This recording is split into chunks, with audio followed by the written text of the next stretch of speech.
Hi, everyone. This is the 50 States Highpointing podcast and YouTube channel. What started off as a project for a communications class has turned into something that I actually love doing. I have the privilege of providing the platform for people to talk about the extraordinary things they do in the outdoors. Highpointing is the challenge of reaching the highest elevation in each of the 50 states. Highpointers don't get paid for their hobby. No one is sponsored by an outdoor company, and people fit this challenge into their everyday lives that also include careers and family. I found through these interviews that people who attempt this challenge are incredible and genuinely enjoy talking about their experiences. If you consider yourself a highpointer and you want to share your story on this podcast or interview, please send me an email at 50stateshighpointingpodcast@gmail.com. It has been a pleasure speaking with every highpointer. I hope you enjoy.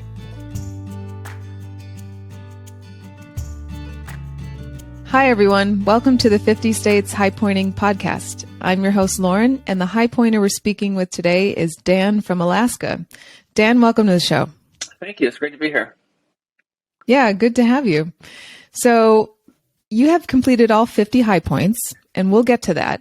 But first, can you tell us all a little bit about your upbringing in the outdoors? Yeah. Well, as you know, my dad and I both did the high points. He was very active.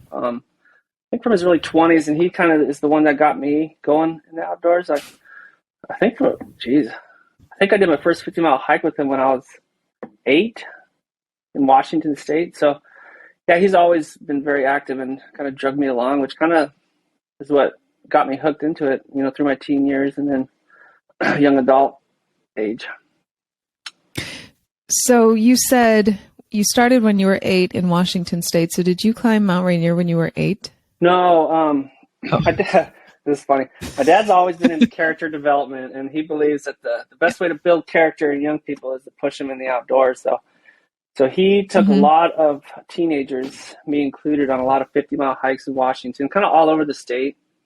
So we'd go out for a week and do a 50-mile trip, and then just random hikes in Washington. That is where we were living at the time. So, no, I think I did Rainier probably when I was 15 or 16. I was pretty young. Yeah. Wow. Yeah, we actually did it twice. Okay. The first time we went up, we didn't make it. We got bogged down with some climbers that were with us that kind of held us back. So we had to go back down. And then I think a year or two later, me and my dad did it and summited. Yeah. That's awesome. So for the listeners that don't know, Dan's father is Mike Sloan, who we had on the show. He was the author of this book, Bear Attacks, Dog Teams, and a Sinking Boat. Bear attacks was actually the subject of one of the bear attacks is right here, Dan. Yeah. That was terrifying. Yeah. So, yeah, my wife actually holds that over me. She saved my life that night. Yeah, she did. Yes, and she reminds me all the time. Oh, that's funny. Yeah, your dad talked a lot about how he uses the outdoors in his teaching and in his mentoring for character development and resilience. And it's very powerful, both his interview and his book and his life. Yeah. And so that's why I was very interested to talk to you because you've obviously participated in it and you climbed all the 50 high points with him. Yeah, no, it's true. I think a lot of my life has been shaped from the outdoors that, from my dad pushing me in the outdoors. It's, I've kind of picked up traits from being pushed to finish something all the way out and not giving up when it's hard. It's kind of carried with me my whole life. It's a lot of good lessons you can learn in the outdoors. That's right. So he mentioned that you did the Wanderlust Trail around Mount Rainier. Yeah, it's actually in that video I sent you last night. We did the Wonderland Trail, right? The one that goes all the way around Mount Rainier. Oh, Wonderland? Yeah, and it's I think it's 93 miles. We did it in, I think, 5 days. Wow. Yeah, that was beautiful, though. Highly recommend that trail. Yeah. Yeah. I think we were both limping when we got back to the car. Yeah, we were hurting pretty good. Did you ever wear a shirt that says, "Have you survived a hike with Mike"? No, I didn't. No. I can keep up with my dad. It's usually other people that the ones that are suffering. I'm used to them now, so he's still, sure. I think he's gosh, I think he's in his 70s now, and he still makes 20-year-olds sweat. Oh, that's Pretty awesome. Funny. Yeah. Can you talk about high pointing now? And how did your dad tell you that you were going to summit all the 50 high points in the country? No, I don't remember how he got into it. I think I was in my early teens. I think we were living in Missouri at the time. And because of the location of Missouri, we could just split out, one direction and knock off about 5 states. Okay. So, yeah, I didn't have any interest in it. He just told me we're doing it when I was young. So, yeah, it was pretty funny. We just started going out for a week here and there, and we go east, west, north, and south, and just knock out 5 states, and about 5 states probably. And after we got a couple done, I started getting pretty interested in it because, gosh, what a great way to see the whole country. You see so much, Mm-hmm. and all the experiences and the sites. Rushmore, all those places you end up going to. It's for a teenager. I found it really intriguing. I loved it. Well, he told us a story about you sleeping in the van and then waking up and asking where your cousin was. Oh yeah. Yeah, I think that was a couple hour. We left her at a gas station, I think, if I remember right. And it was a You did, 3-hour turnaround or something. Yeah. Yeah, that was funny. Yeah, he had some choice words, my dad did, when he found out. Yeah. So. Oh, that's awesome. So how many years did it take you guys to finish all 50? Gosh, I think I finished in 2014. I bet it took maybe 15 years around there. I couldn't tell you for certain, but we had a big break there because I joined the Marines. So there was 4 Mm-hmm. years where I was just gone the whole time. And then, as soon as I EAS'd out of the Marines, we went from San Diego, knocked out Texas, and there's 3 southern states there. And then it's kind of funny at that point. I knew I was going to end up, I could do 49 states, no problem. And Denali was just this lingering mountain that I always grew up seeing it, and I would see the climbers in Talkeetna, and they're just sunburned, blistered, limping around town, and half of them didn't make it, and you're like, why on earth would anyone want to do that? And then my dad, he did a first ascent on McKinley, I think in '74, and I remember he would always have these stories of just misery up on this mountain, and one of his partners was getting altitude sickness, couldn't eat.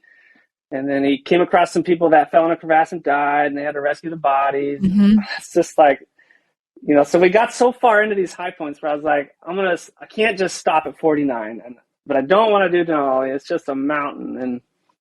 And so after the military, I came back to Alaska and kind of started my life. And I eventually decided it was going to happen. So kind of before that, we did these state high points, and I had some really rough experiences in the Marines in Iraq. And it was kind of interesting because the high points and just the outdoors in general gave me an ability to process losses and a lot of the post-traumatic stuff that I kind of carried with me. So I had a buddy who moved to Alaska from Missouri, and me and him just started tearing up the outdoor, ice climbing, rock climbing. Any peak that we saw, we just would go climb it. We'd go on these big expeditions. And then I think me and him decided together that we could do Denali just as a 2-person team. And so we went up in 2014. We didn't do any condition training or anything. We were pretty conditioned. We just went up 10 days, summited, and we're out on the 11th. We took, we were very fast. And it was a crappy year. There was like a 40% summit rate that year. It was just nonstop storms on the mountain, and we took our skis up. So we skinned up. We took 30 days of food, nothing else, and we skinned up to the second night. We're at 14,000 feet. So we went from 7,000 to 14,000. Skipped 2 camps along the way, and then we got bogged down in a storm up there. Then I don't know. This is kind of one of the more memorable mountains for me. But yeah, we got bogged down in a storm at 14,000 for 4 days. Just stuck, white out, snowing, and then I had an inReach daily arm so I could text my dad, and we had this break in the weather, and me and Luke were going to do this kind of more of an ice climbing route to the summit, to do that, we had to cross a lot of avalanche chutes. And my dad texted me, and he knows a lot about the mountain. He was like, "Hey, there's another front coming in, so you better," basically said, "you better crap or get off the pot because you're going to get stuck up there for a long time." And so we ended up just going the normal route, the West Buttress. But that in itself, a lot of people were not making it that year because it was about 100 foot of just blue ice, almost vertical. And normally it's a hard packed snow. So we ended up dragging, basically kind of ice climbing all the way up to 18,000. And then at 18,000, that front started coming in, which was this was a very miserable experience for me because me and Luke, we couldn't dig an ice shelter, like you build like these ice cubes kind of and you shelter in. Sure. But there wasn't any snow up there. It was just blowing. So we ended up basically having to sew our tent to the glacier because it was so windy. We couldn't get any snow to move. So I'll never forget it. It was multiple times. It was about 2 days we were stuck up there waiting for this next storm to pass. And it was just horrible. I'd wake up in the middle of the night and our four-season tent would be hitting me in the face. And it was one of those experiences where you wake up, you're like, we're getting blown off the mountain. We're going to die. Because, right next to us there's a cliff that goes all the way down to 14,000 feet. And it was, 2 days of that. We weren't sleeping, and it's just horrible. But we actually ended up getting very lucky on Denali, though, because after those 2 days, it just got one bluebird day where there wasn't a cloud in the sky. And we went up, summited, and then skied all the way down to base camp. But, that's incredible. Yeah, it was a very miserable, incredible experience, I would say. Yeah. So once I got off Denali, I had some people ask me, like, "Hey, would you take me up there next year?" And I'm like, "There's not a snowball's chance that I would go back up on that mountain again." So it was a very, very interesting. But the interesting thing about mountains like Rainier, Denali, and we experienced this a lot on our high points. You get into some of these high mountains, like Montana, Mount Elbert in Colorado. That's another one that can break your spirit. But you start to realize like how much you really want it, because it all comes down to what you have. How bad do you want it? Because the people that don't want it, like on Rainier, we had this guy Marcus with us, and he sat down and quit a couple hundred feet from the summit. He's just done. And then the same thing happened on Denali. There was a guy with another team, and he was, I bet he was 200 feet, right, 400, 200 feet from the, you could see it. It was right there. And he just told his guys to untie him and pick him up on the way down. But it's, you really find out how much like heart people have when you get to these big, tough ones. It's interesting. The mentality, you can watch people, other mountains that I've climbed, you can watch people when you get out of the car and they'll see this just staggering mountain, and you can see that they're already broke. They're not going to make it. It's the mentality, it really pushes people. You're right. Yeah, you have to want it. And in the process, you do realize how much you're capable of. Yeah. And then you can find out like what you're made of too. Like you might not be capable, but if you don't quit, if you just keep going one step at a time, and it's kind of like boot camp. Just one day at a time, and just eventually it'll end and you'll get there. But, there's some people just don't have that capacity. No. And I've also heard some people who have done all of the 7 summits, so the high point of each continent, say that Denali was harder than Everest. And the reason they said that was because they did, guided tours that take 3 weeks or more. And it was a lot of waiting. And you're not doing anything. And I think sometimes we have this idea of it's just going to be nonstop adrenaline, nonstop views, and nonstop glory, especially when you get to the top. But that's not it, is it? No. That's the highlights. But what people miss in their experiences, unless you're there, is the misery that was there. Like it's just like us on Denali. I mean, 4 days in a storm, and then 2 days on the storm. Nobody can relate to it, and a lot of times that gets missed in stories of the challenges along the way. But what you do see is the beautiful pictures and the beauty of it all that they experience. You just you miss all the hard parts.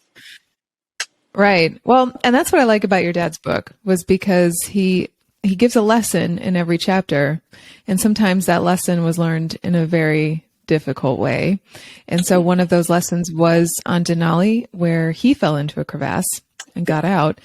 But then he witnessed someone else fall into a crevasse and they didn't come out. And when I spoke with him, he just said, those were 32 miserable days. Yeah. No, it was. And there's a lot of extreme risk on some of those mountains too. The like a week before I was up at 18,000 on Denali, there was a girl and a dude. They slipped on that because it was, like I said, there was a lot of blue ice that year. They slipped a couple hundred feet down, and they were looking for the bodies when we were up there.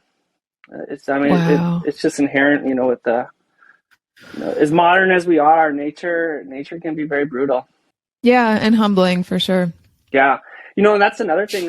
To your viewers, if I'd never been up on Denali, but I tell you what, when we landed at base camp, I even grew up seeing this mountain every clear day. But when you land at base camp, you just feel like a speck of dust on a beach. Like, it is just massive, that whole range. You just feel tiny and very insignificant. I've read about expeditions where the plane leaves after dropping you off at base camp, and people have said that's the loneliest they've ever felt. Yeah.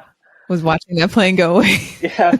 There's that's the other thing too. I forgot to tell you, but my dad was like, we could do 49, and I was like, well, why don't you just come up on Denali with me and we'll do it together, because we can't we can't just miss one together. And he's like, there's no stinking way I'm going back up on that mountain. And he stuck to his guns. He just totally refused to even set foot on that range again. And after I did, I understand why. It's just, there's so much that you experience on that mountain alone. I don't want to focus just on Denali, but like I remember skinning with Luke, and you'd be going up this glacier, and you'd start dropping down, and you realize that we're just sitting on an ice bridge right now. Below us, it's just pitch black for as far. And if we slip through, our bodies will never see the light again. Yeah, and then no. Yeah, the farther up you get, some of those crevasses are open, and geez, some of those could swallow your house. It's just gone. They're just massive. But and then you'd be skinning on this glacier, and you'd see this avalanche, this huge avalanches coming down. It's just, Denali in itself is just an experience that you have to experience for yourself. It's something that you're right. It stands alone. Out of all 50 high points, it stands alone. I would just say do not attempt it unless you're with a guide, unless you have extreme experience. So Luke, the only reason that Luke and I could do it, just the two of us, was, we'd spent like 8 years climbing together and learning rope systems, learning self-rescue and ice climbing, all of these, what's the word I'm looking for? Experiences or skills that you need. Yeah. For a mountain like that. A lot of every summer up here, there's probably 8 people that die on Denali easily. And a lot of it comes down to inexperience. People think they can solo it, or they just go up and they have no clue about crevasses and avalanches and just safety. And the gear in itself is, if you don't have the right gear on that mountain, it'll kill you. The conditioning plays an important role as well, because you have to carry everything to get yourself up the mountain. There are no Sherpa, there are no porters. There are no dogs, carrying up your equipment. It's you. Most of the experienced guys, me and Luke, we had a backpack about 60 pounds, and then we had 40 pounds in a sled, each of us. So you'd be skinning up with a sled behind you about 10, 15 feet. I'm not sure about the guided. I think the guides might take a lot of that stuff, but the guided trips, they'll make 2 trips to each camp. So one day they shuffle up, they come back and sleep, and then they move up. But because we had this experience and we're very confident. Me and Luke, we just skinned all the way up to the third camp, and then to 14, one trip.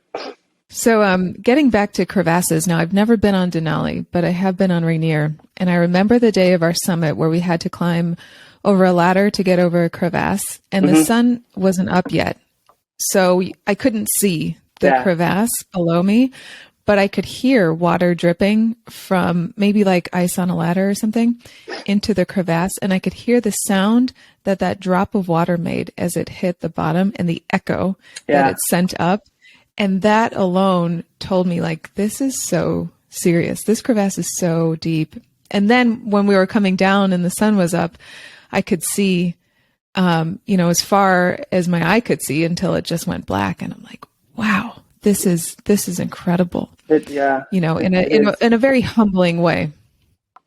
Yeah, and that's kind of the point I was making earlier is, these big mountains. Rainier's pretty big, but it's just Denali, the size of those crevasses and the extremes that happen up there.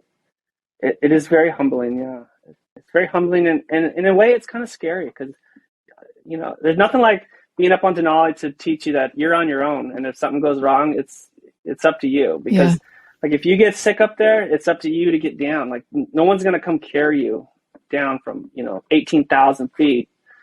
Now they do have park rangers that'll do their best to help you, but I have a friend that he did search and rescue on Denali for a couple of years, and it was like 2 years ago. They spent a whole day trying to get someone out of a crevasse. That they, the problem with crevasses, as they come down, they kind of make a V shape.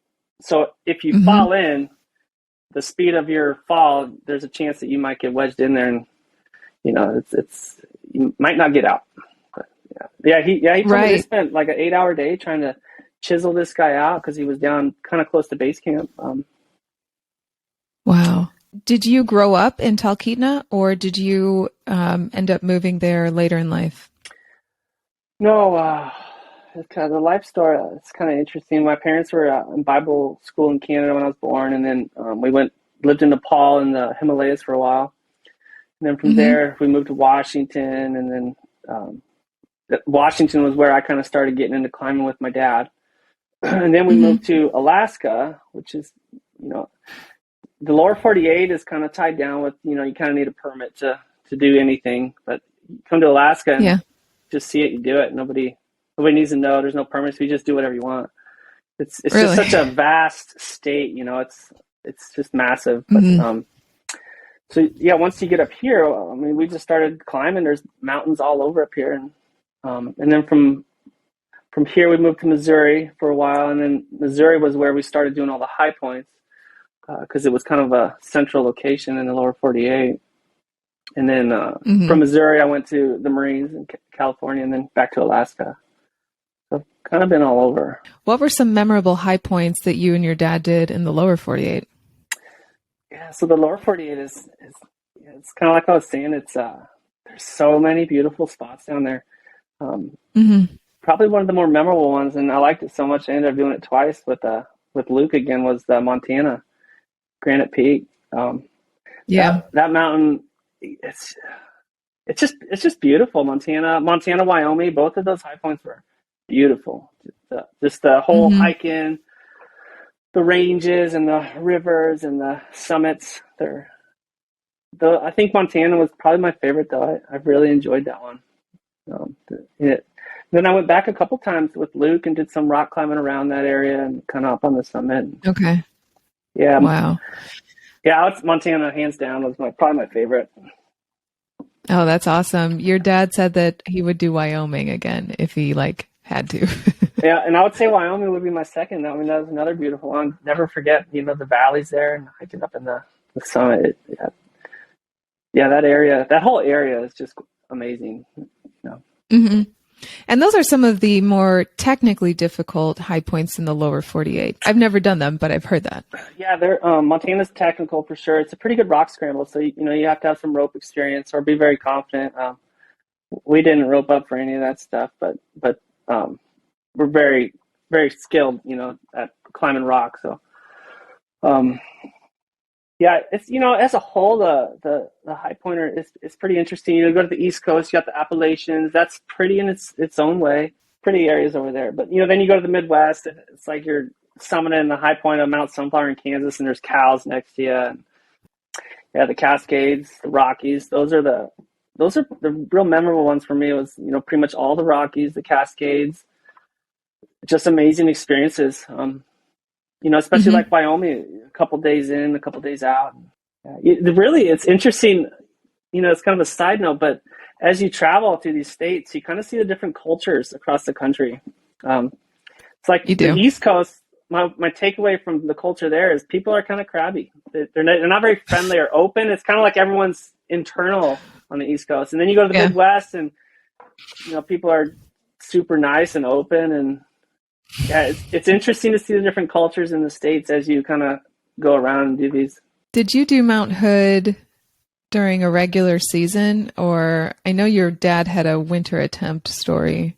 I don't know if that was with you. Yeah, I've done Hood 3 times now because so gosh, I don't remember what year, but there was a Black Hawk helicopter that crashed up there trying to rescue some climbers right below the summit.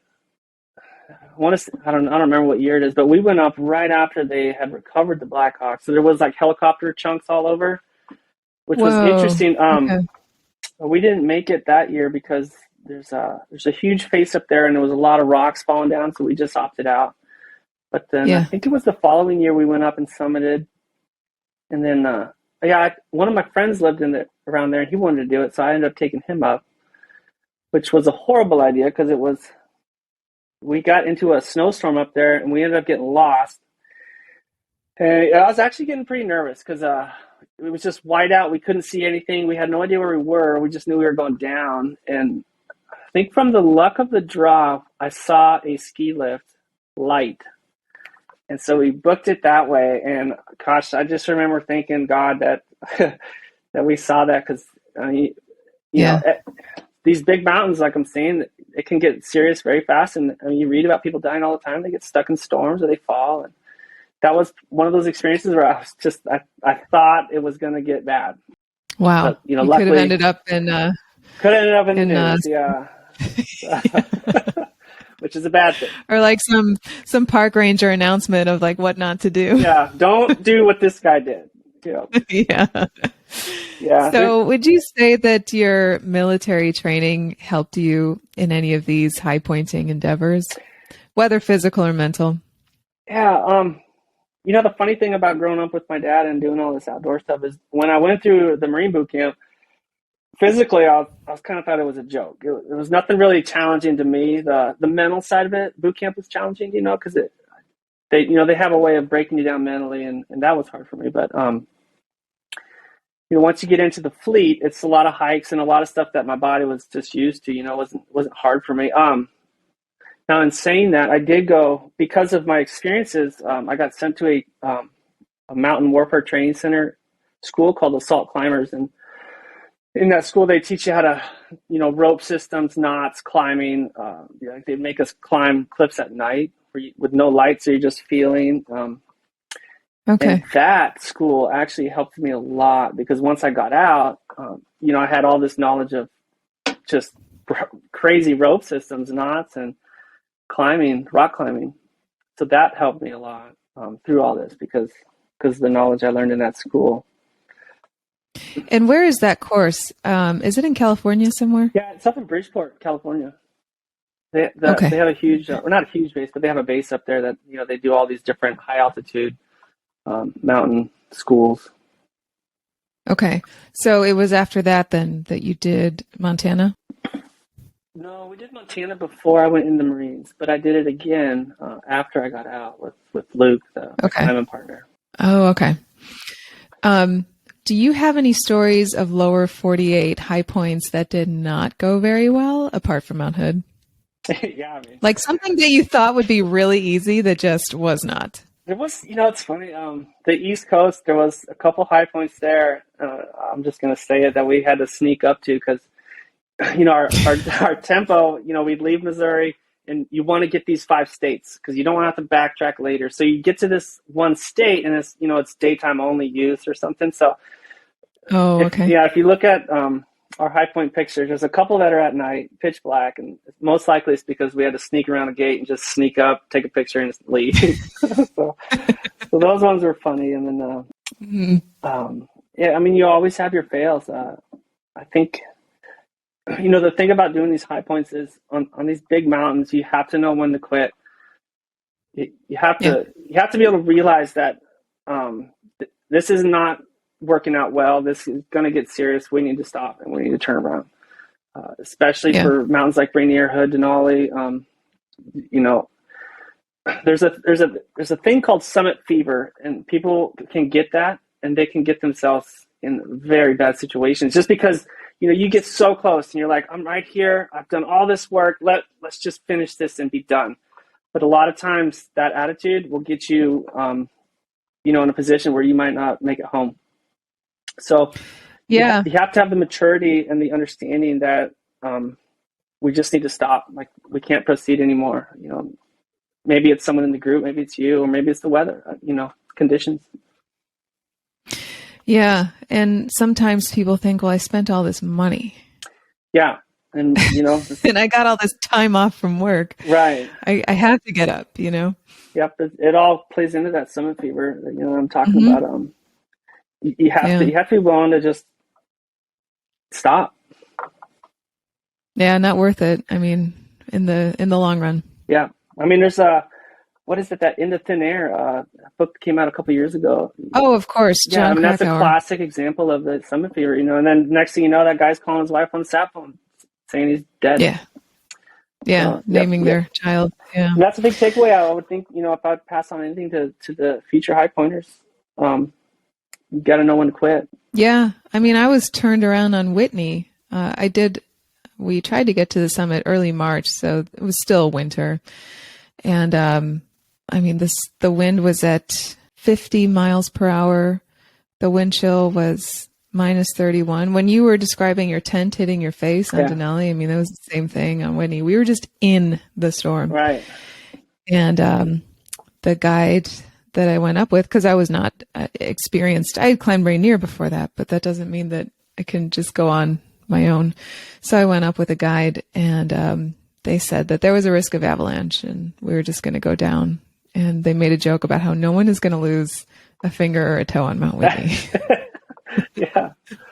The funny thing about Whitney, I haven't forgot this either, was we did it with some friends, and it was cold up there, so we were all kind of wearing cold weather gear, and we got back in the van, and then my dad, being who he is, we drove to Death Valley right away, which is the lowest spot, and me and Nicole were sleeping in the van with our I don't remember if it was down, but the jackets on, and my dad pulled into Death Valley. He turned the car off with the windows up, got out, and I think it probably hit 100 degrees in that car in seconds, and we were just scrambling to get our gear off and get out of the car. It was, that was my big memory from Whitney. It was funny. Yeah, I remember that chapter from this book. Yeah. Yeah. So do you incorporate the same outdoor mentorship with your family that your dad did in your upbringing? I'm planning on it. So right now my family's really young. I got a 6-year-old and then a 15-month-old and then one more on the way. And I got a 5-year-old in the middle. So, we've done, like last summer, they were just getting old enough to where we could start doing, they did their first 8-mile hike last summer, which they made it, so there's so many great things that I've learned that have kind of defined me in my life that I want to make sure my kids have that too. So, we kind of started last summer, I guess you could say, with just pushing them on an 8-mile hike, 5-year-old and a 6-year-old, and they did it 8 miles. And that's awesome. It was some pretty rough terrain. They made the whole thing. We never carried them, but sometimes you got to stop and just be like, I'd explain to them, like, all you have to do is just keep walking and you'll get there. Just don't give up. And I was very proud of them. That I do plan on doing a lot of this stuff with them too. Yeah, that's so cool. So other than your dad, did you guys go high pointing with anyone else? Well, yes, your cousin that you left at the gas station. My cousin, yeah. We've taken a bunch of random people, not random, but people from the church that we were going to, and then my dad has a friend, Steve Hansen. He has done Denali 4 times. He took all 3 of his daughters to the summit. At one point, one of his daughters was the youngest to ever summit. And wow. I think he's done maybe about 20, 25-ish with us, him and one of his daughters. Other than that, that's cool. Mostly just Luke, my buddy Luke. Yeah. How would you say that high pointing has benefited your life?